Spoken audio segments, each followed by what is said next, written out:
Good morning. Happy Wednesday. How's everyone doing today in the chat?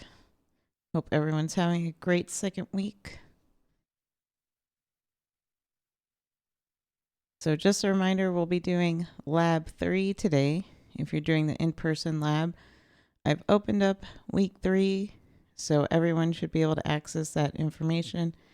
I'll try to go ahead and get week 4 open ASAP. Morning, Anna. Glad to hear you're doing well.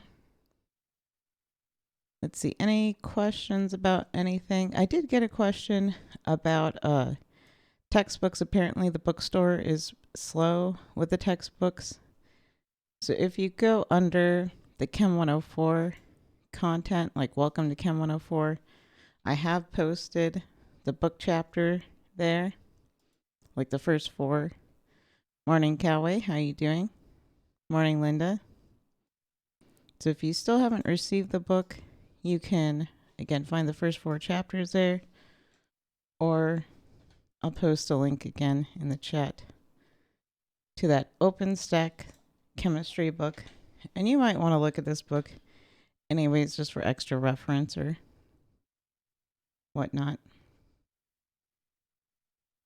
And then, so first labs, I believe, are due on the 19th. So not the 16th, but they're due. All assignments are due on Monday, except for I think like the last final exam has to be due on a Friday. Otherwise, I made all assignments due kind of Monday at midnight.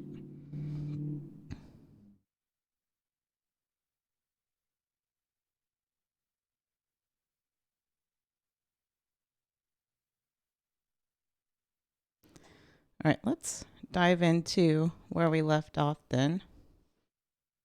So we'd kind of, taken this tour of just seeing what the elements look like. But now let's take a deeper look at their electronic structure here.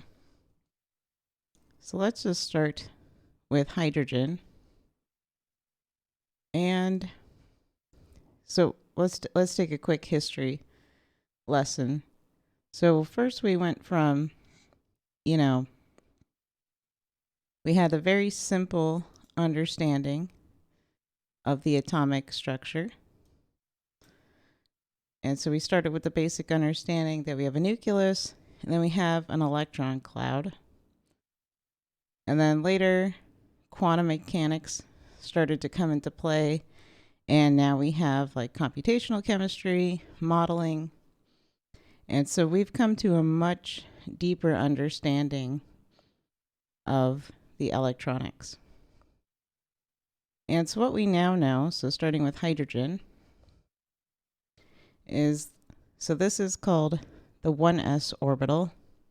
And basically this is the electron cloud that the 1s orbital occupies.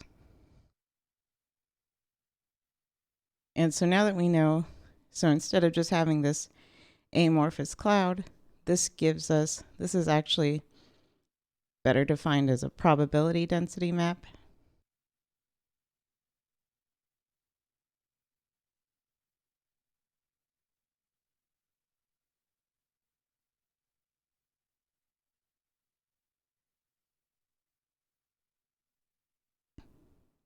Yeah, thanks for sharing. I love teaching everybody. That's why I make it open here.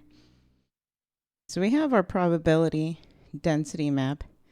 And what this is saying, so we're kind of taking, a cursory understanding right now.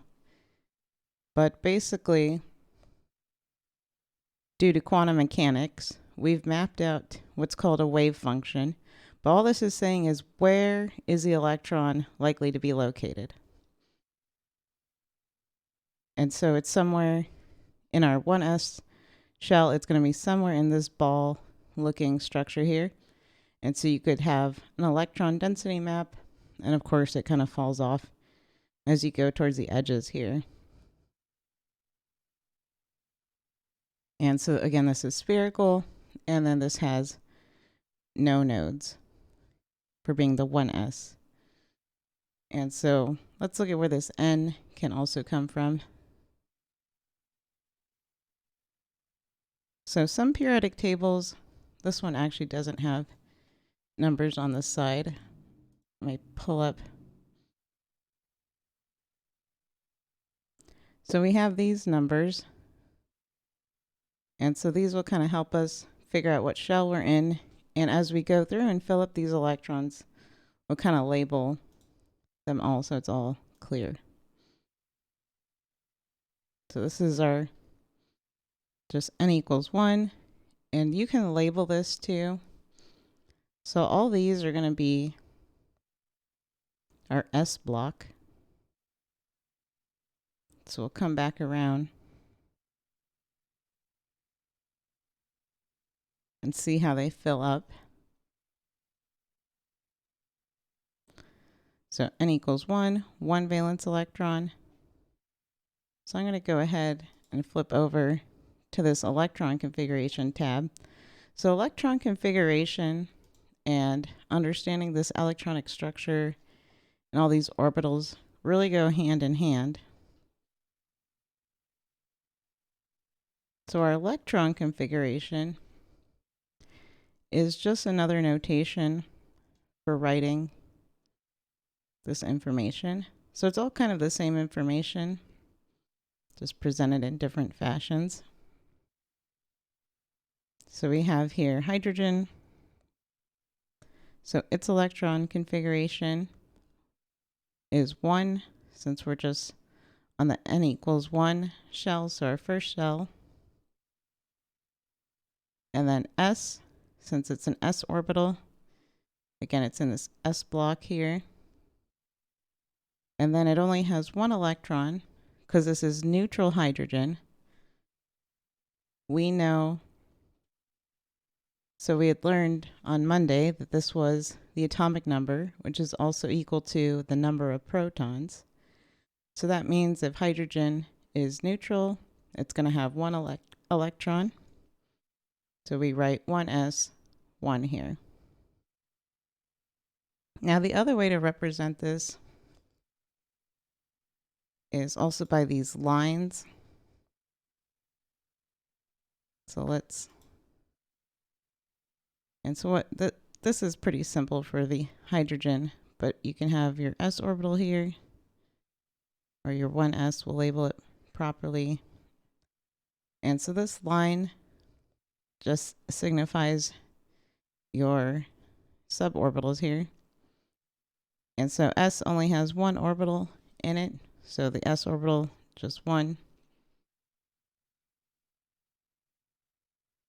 In here, and so we fill up our electrons now. So I just put in 1 electron like this. And I just put it right side up for convention's sake. Notice it's a little half arrow. So that just signifies electrons. You could have also written it, upside down, but doesn't matter too much in this case.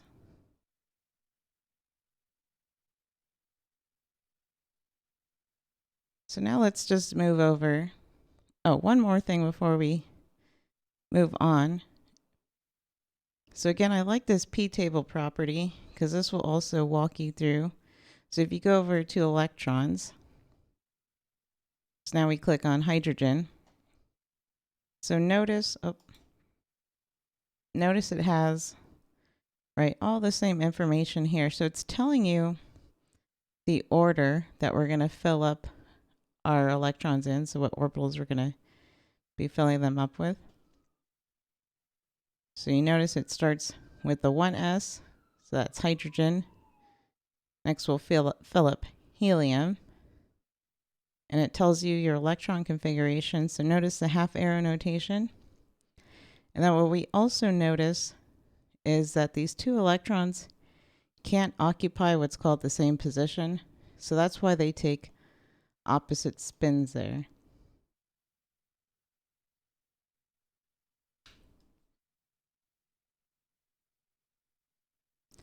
So now electron configuration for helium. So it's still in the first row. So 1, we're still filling up the s shell. So s, now there's 2 electrons. So we could write it like that. And so this is, again, part of this quantum mechanic rules. So you kind of think about this as almost coordinates. So it's kind of telling you where the valence electrons are, right? So our valence electron for hydrogen is going to be in the 1s, and helium is also in the 1s. It's just you have the distinction of helium of one electron's going to be up and the other one has to be down. Since again, they can't occupy the same space. So you would not write it like that. That'd be incorrect.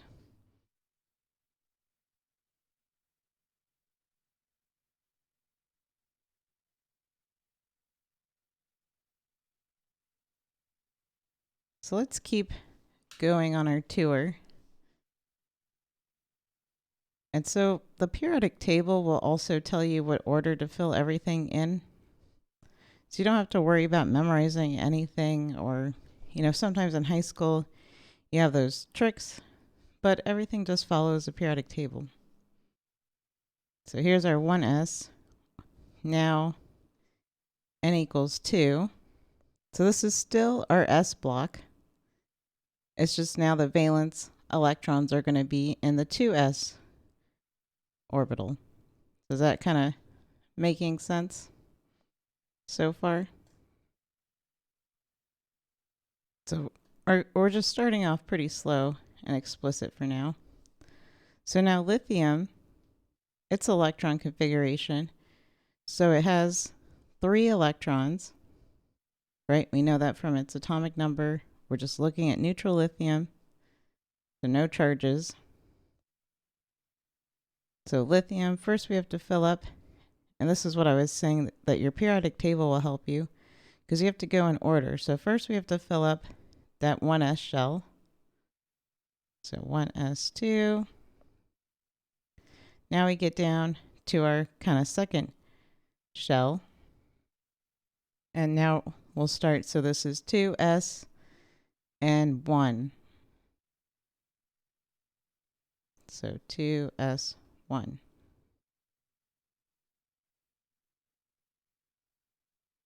So now think back to our tour of the periodic table, where we were saying that these are the alkali metals. They'll have 1 valence electron. So now you're going to start to notice a pattern, right? So hydrogen had 1 valence electron in the s orbital. Lithium has 1 valence electron in its outermost s orbital. And let's just go ahead and write it in this way. So again, you fill up the lowest energy levels first, so that's the 1s. So we fill it up with our 2 electrons. Now the 2s.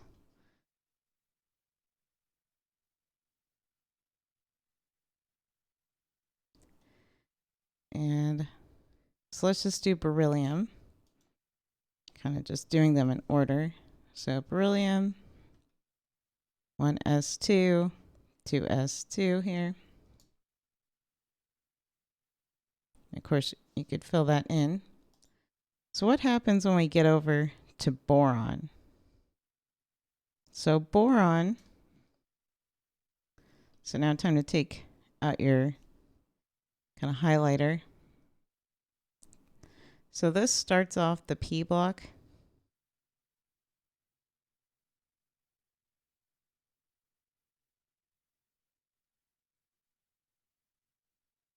And so let's take a look at our p orbitals. So there's 3 p orbitals, and they're just labeled by their direction. So typically Z is is defined as the highest rotation axis. So basically, if there's a way to rotate it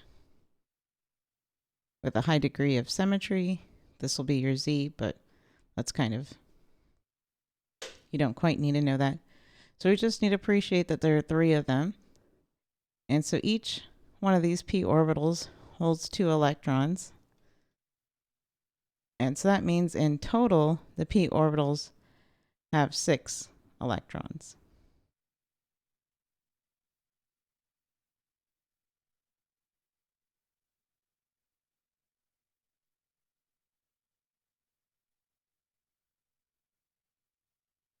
And so to fill up these electrons, first what we're going to do is we're going to put 1 electron in each p orbital. And then we'll go back and start doubling them up. So this is because of energetics. So basically the p orbitals, they're considered degenerate, meaning that they're all the same energy level.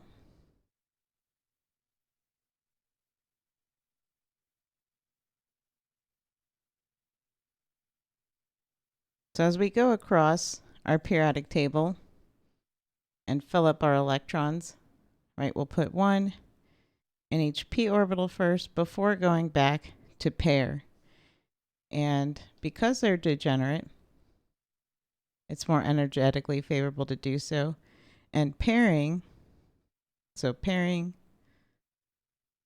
does cost a little bit of an energy price to have them in the same orbital. So pairing costs energy. So we're only going to pair them once we filled up all the degenerate energy levels. And so this is its radial distribution function. So basically your probability density map. Notice the p orbitals have a node here in the center, so you do not expect to find any electrons here. They're either going to be on either side, so kind of this dumbbell or figure 8 shape.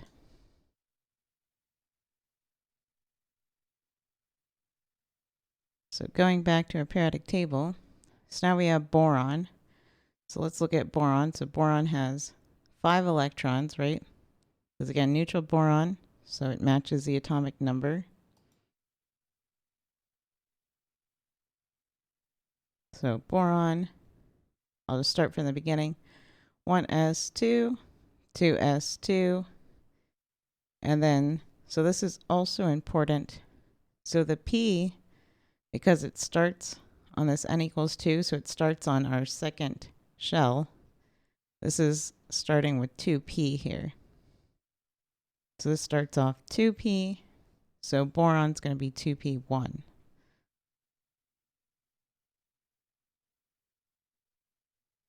And so you can always just add up these little superscripts to double check your total number of electrons. So 2 plus 2 is 4, plus 1 is 5. So that's what we're expecting. So let's look at how to draw this.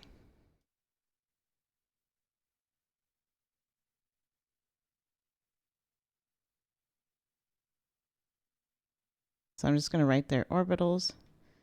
So 1s, 2s, 2p. Now we need the correct number of orbitals. So again, the p has 3. And so now we can just go ahead and fill them up. So we start with our 1s. So 1, 2, 3, 4, 5. There we have our 5 electrons.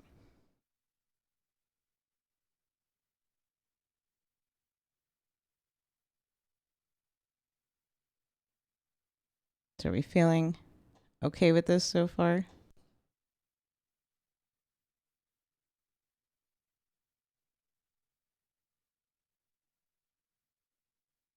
Awesome. Thank you, Carolina. How are you doing this morning? So let's take another representation. So now that we're kind of getting the hang of this, I want to introduce Lewis dot structures. And so Lewis dot structures are going to come up a lot. And so if you can start understanding them now, in conjunction with this electron configuration, everything will fall into place. So let's look at, so what the heck is a Lewis dot structure? So Lewis dot structures basically also give you the same type of information.